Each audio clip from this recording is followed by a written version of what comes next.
an amazing, a talented star from another world, Nathan Wyburn! Woo! Hi, Charlie. I love that. I love the introduction. Are you ready for some funny questions, some interesting questions, and some serious questions? Yes, I'm willing to answer anything that you ask me, so here goes. Yeah, here we go. Have you always loved art and drawing? Yeah, I mean, I think my earliest memory of drawing, I was about 8 years old, and my father used to sit down with me and we draw things like my favorite cartoons, the Power Rangers, and posters of wrestlers that were on my wall and things like that. So as far as I remember, yeah, I've always absolutely loved to draw and paint. And as I got older, I sort of started to experiment with using a lot more materials, which I'm sure you're going to ask me about at some point. Definitely. What age did you discover you could really, really draw?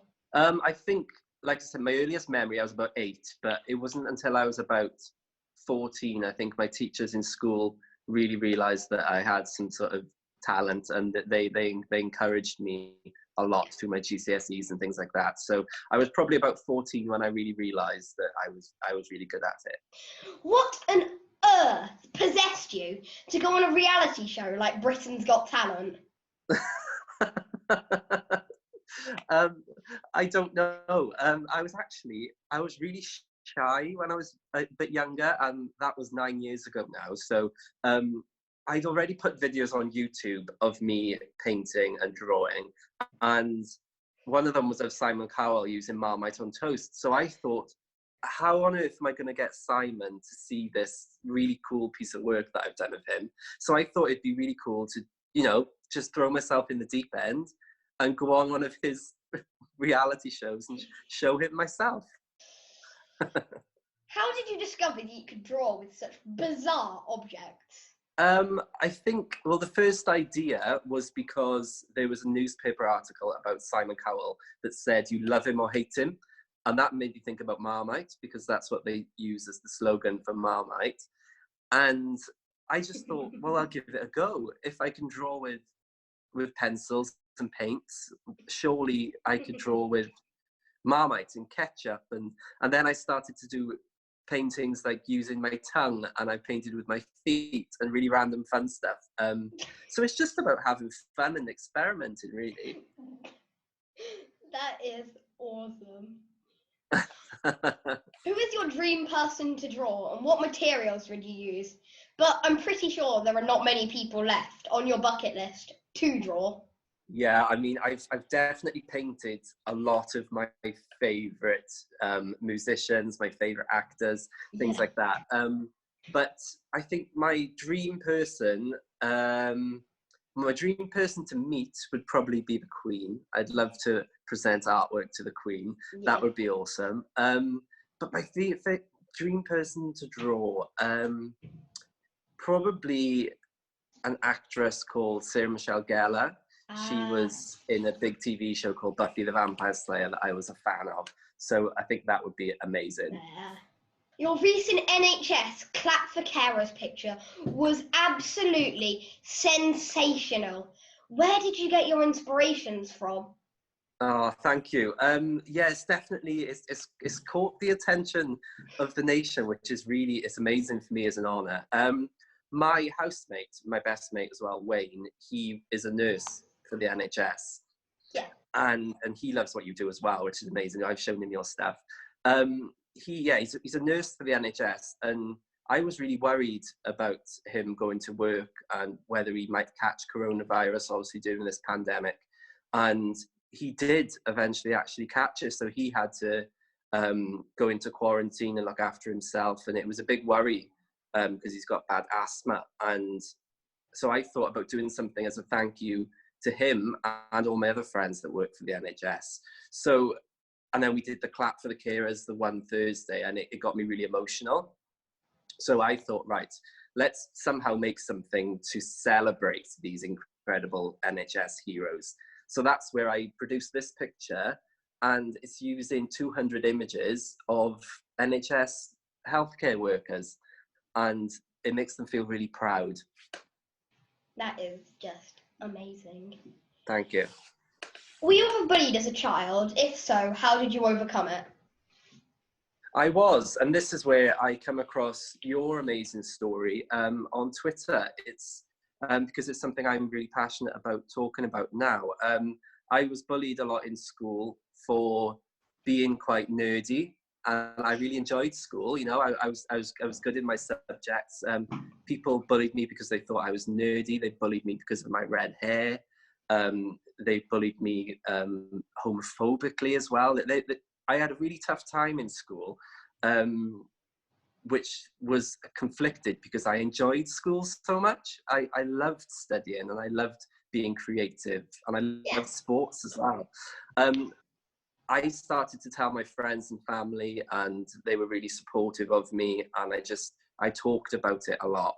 And then when I found something that I was good at, which was my artwork, I channeled all my sort of attention into that. And I told myself I'm going to prove them wrong, and I'm not worthless, and I'm not these horrible things they're saying that I am.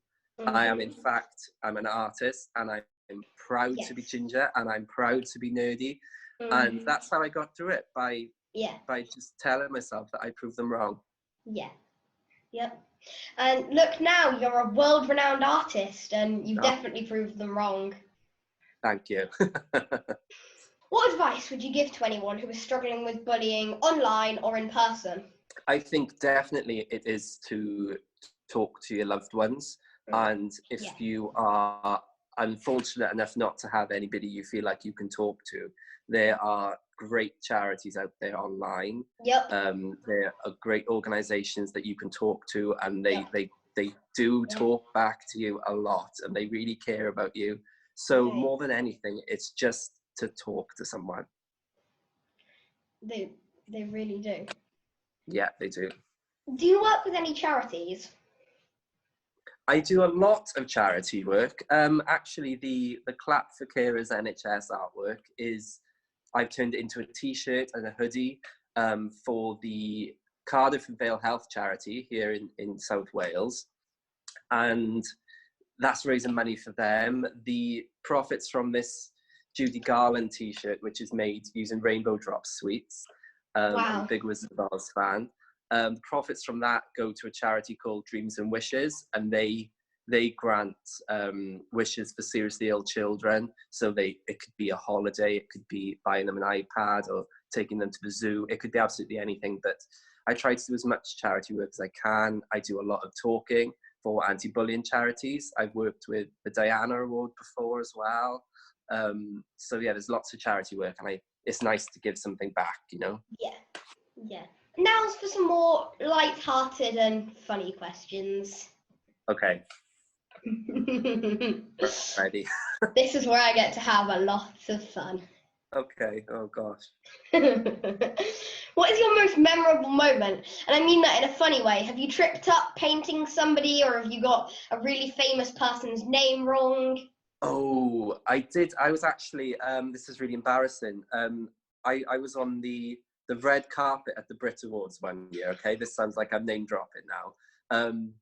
But Charlie, I had a little bit of alcohol, and I completely forgot one of the girls' names in Little Mix. And I was trying to get her attention to talk to her, and I accidentally called her one of the other girls from Little Mix. And I don't think she wanted to talk to me then.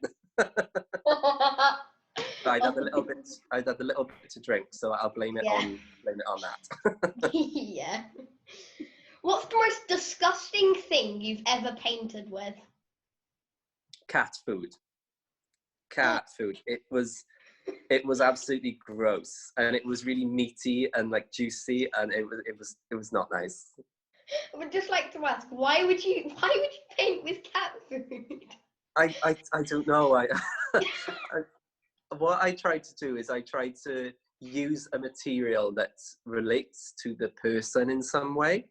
And Katy Perry calls her fans Katy Cats, and I thought about doing her picture using something cat related. And then she released a song called Raw, and that was about cats and tigers. And I thought, right, I'm just going to use cat food. It was gross. I can imagine. Yeah. If you were an artist, what would you be?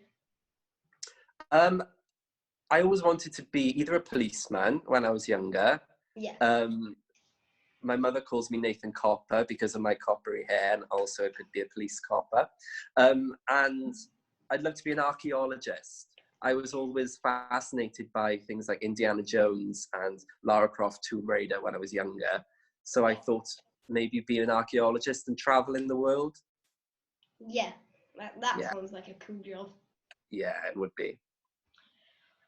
What do you still get in trouble for? Oh, still get in trouble for? I don't know. What do I still get in trouble for?